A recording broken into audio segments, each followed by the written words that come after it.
c'est l'heure de mon métier, ma passion. Normalement, sans petit jingle, je vous invite alors tout de suite à vous détendre. Soyons zen. On part à la rencontre d'une sophrologue. Bonsoir Pierre Herbulot. Bonsoir Vincent, bonsoir à tous. Alors elle s'appelle Isabelle Berthet et vous êtes allé la voir à La Île-et-Rose en banlieue parisienne.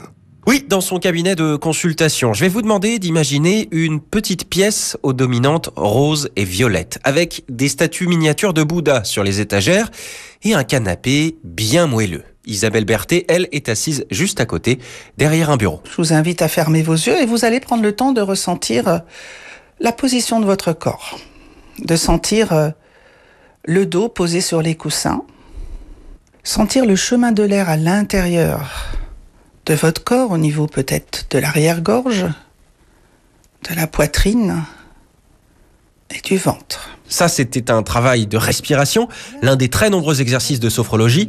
La technique a été inventée il y a 60 ans par le professeur Alfonso Casedo, neuropsychiatre colombien. C'est une méthode qui va allier plusieurs techniques de relaxation qui viennent de l'Orient, de l'Occident, d'Amérique du Sud, qui vont permettre à chaque personne d'arriver peut-être à gérer le stress, la douleur, atteindre des objectifs, de la performance, tout ce qui a trait en fait à nous, à l'humain, à comment on est pour aller vers un mieux-être et un mieux vivre en fait. Oui, c'est important pour vous, vous dites mieux-être et pas bien-être. Voilà, on est en complémentarité avec les professionnels de santé, on ne se substitue pas aux professionnels de santé. Voilà, le mieux-être. Mais comment on devient sophrologue, Pierre ?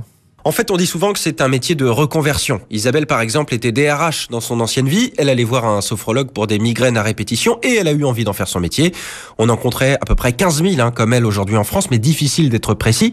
Le problème, c'est que la profession n'est pas reconnue ni réglementée et donc tout le monde peut se déclarer sophrologue. Mettre de l'ordre dans tout ça, c'est d'ailleurs le grand combat d'Isabelle Berthet depuis qu'elle dirige le syndicat du métier. Alors, on essaye de structurer le métier pour justement aller vers une reconnaissance de l'État, mais du ministère de la Santé, et ça c'est très difficile, puisqu'il n'y a pas d'études scientifiques propres à la sophrologie, même si il y en a sur la méditation de pleine conscience, le yoga, etc., puisque de toute façon dans la sophrologie il y a ces techniques-là, et pour pouvoir être reconnu un petit peu plus par les pouvoirs publics, il faut ces études-là scientifiques, ce qui n'est pas toujours facile à faire et qui coûte très cher. Aujourd'hui, certaines formations proposent des diplômes entre guillemets en 15 jours, mais le syndicat des sophrologues professionnels recommande des formations de 18 mois minimum. Et alors, question assez traditionnelle finalement, Pierre, est-ce que le Covid a changé quelque chose ?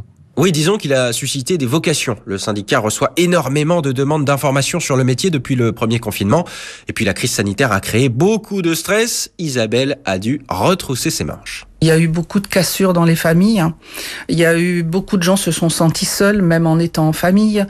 Donc montrer que il y a beaucoup de positifs dans la vie, alors qu'en ce moment c'est plutôt compliqué pour tout le monde, c'est plutôt valorisant.